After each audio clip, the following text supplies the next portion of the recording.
Feliciano. The chatters in his head rang, making the brunette toss and turn. The sweat rolled down his face and soaked everything around him, making it look like someone poured water all over him in an attempt to wake him up. But of course that was not the case. Feliciano, it's me. Aren't you going to respond? Feliciano shook his head.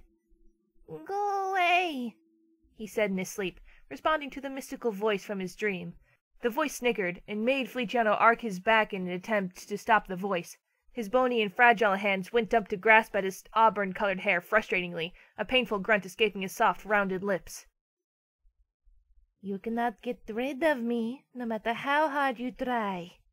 The voice kept ringing in his head, performing a sweet yet wicked tune to make Feliciano burst forth with madness and fear, though the Italian tried his best not to crack, for if he did, it might end with severe consequences. No! Go away! You cannot control me! Feliciano bawled, rolling onto the floor with a yell. He writhed for a while, screaming out in his pain in loud, painful shrieks. His body shook with intense force, enough to make even the strongest of men collapse, writhing in agony.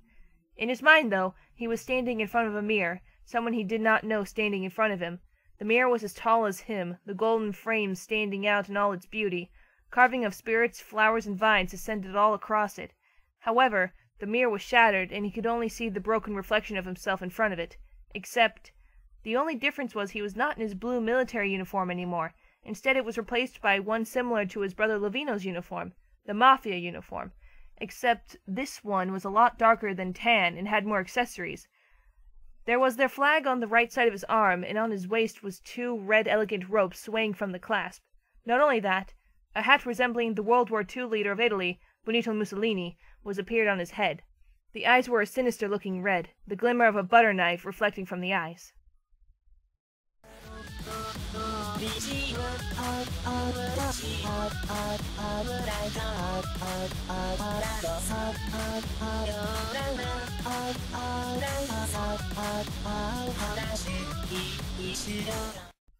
The man seemed to emerge from the mirror, only to grab Feliciano's wrist. You are mine now. There is no escape. Feliciano let out a shriek of horror and jerked his wrist, only for his lookalike to dig his fingernails into his wrist. Feliciano yelped again, realizing that no one was there to save him this time, not even Ludwig, his dear trusted friend. You could run, and you could hide, but this is my turf now. I can see everywhere you go, you useless monello. The man rose the butter knife up, still keeping a strong hold on Feliciano's wrists. There was no way he could escape now, no matter what. His eyes closed in hopes that something would stop him, but this was indeed the end.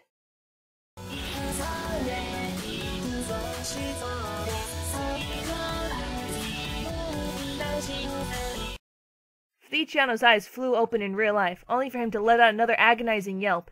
He laid there motionless for seconds, until his eyes flew open. It was as if he was a marionette, and his puppeteer was somewhere at the sidelines controlling his every move, every word, every action. He stood up shakily and walked over to the mirror, the same one he saw in his fantasy. This time, he observed the same person from before. He gasped, and plummeted backwards, battering his crown on the bedside dresser. The Dale Tiffany lighting table lamp came crashing down on his head, making him shriek before he passed out yet again.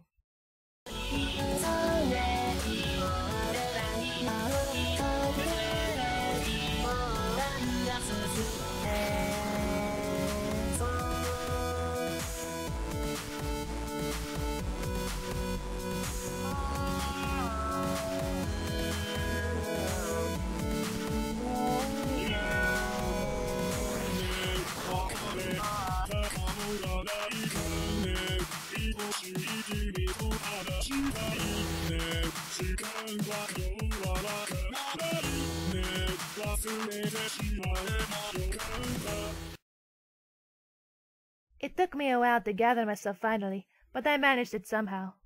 The bright glittering sun was in my eyes as I yawned. My purple lobes opened up to reveal the new world, the sight of my new body. I finally managed it for myself, seeing how I am a parasite. A parasite of darkness that dwells in people's souls and overtakes them sometimes when I'm able to manage to get to their heads. It's such a surprise, actually. I sometimes don't know how anyone can even deal with me. The parasites usually are the opposite in personality of the owner. Since my owner was, very sweet and kind, I am a monster. But yet, I can't help but feel that I have another emotion besides death and hatred. I can't put my finger on it. It's not loneliness. Who needs to be lonely when you've got yourself? It took me a while to realize it, but my presence wasn't the only one in the room. At my bedside table was another creature, one with fair blonde hair and shimmering blue eyes. He looked very handsome, but yet I knew he wasn't one of me. "You're finally awake, Feliciano," he said, placing his hard and stiff hand on my shoulder. That bastard, he didn't have to touch me before he did. The man gave me a warm and contempt smile, making me writhe in disgust. "Get off of me!" I spat, yanking my shoulder away from his touch. My body inched away from him and hit the head rack with a loud thud, though it didn't seem to hurt me at all. Feliciano, my host, called out the name Ludwig over and over in my head. Was this that bastard I always heard about, Ludwig? It was always Ludwig this or Ludwig that. Usually no mention of anyone else but him. What a sickening creature. "Feliciano, is there something wrong with you?" he asked again, sitting back down in his chair, a worried expression on his face. "Did you hit your head too hard?" "Bastardo!" I spat again, giving a cold gaze. "My name is not Feliciano, got that? It's Luciano Vargas!" I yelled, reaching for the butter knife in my pocket. He gazed down at it, the eyes widening, and at the moment he realized I wasn't his precious little Feliciano.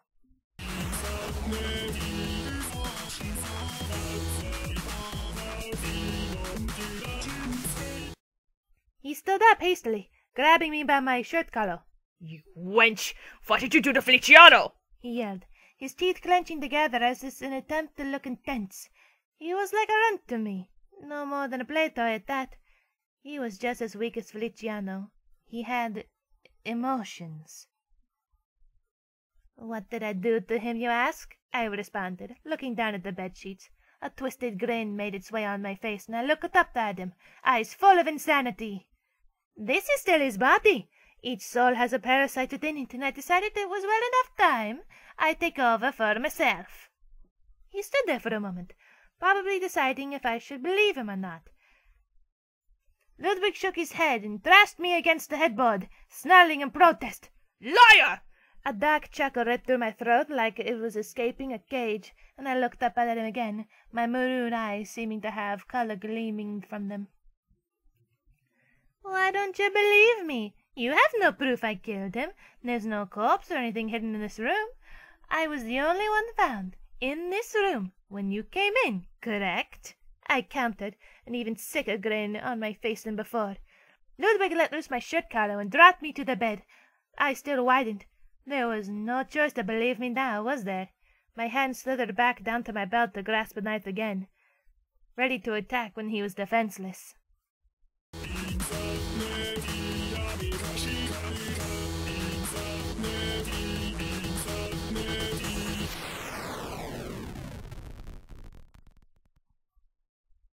I watched carefully as the tears fell from Ludwig's eyes, and I took this as an opportunity. In one quick movement I pulled my knife from its sheath and pinned him to the ground, grabbing him in a chokehold.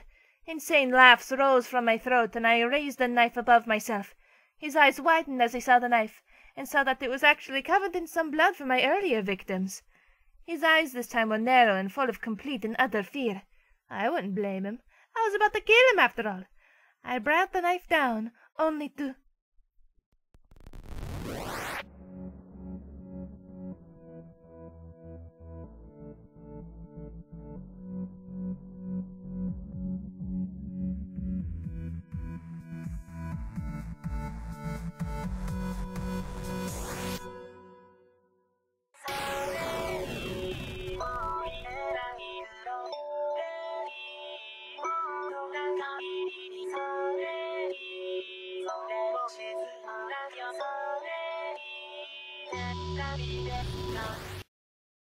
The knife was thrown aside by an unknown force, only found out to be me myself. But how could this happen? Did I have some kind of spasm? No, it wasn't. It was that stupid host of mine. He was rebelling against me.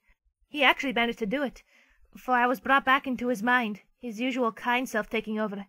I watched through his eyes as Ludwig and him hugged and laughed at each other, both happy tears running down their reddened faces. I needed to gain control again. This was the time. I could stop my domination of Earth by killing him.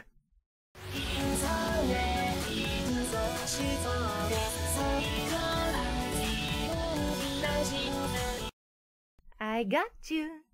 I regained control and turned the hug into another chokehold, this time squeezing as hard as I could. I kneed him in the stomach a couple times, each making him scream out in utterly pain. And he kept on screaming as I had my way with him, kicking, hitting, striking, stabbing, everything I could possibly do to kill him. And finally, that's exactly what I did. One of the strongest people that everyone knows, Ludwig was killed by someone as low-class as moi. But I guess this starts my days as a psycho killer, doesn't it? I have insanity in my heart, and I tend to keep it that way. Another crooked and creepy smile formed on my face as I got up and left the room, leaving the corpse surrounded in blood for everyone to see in its glory.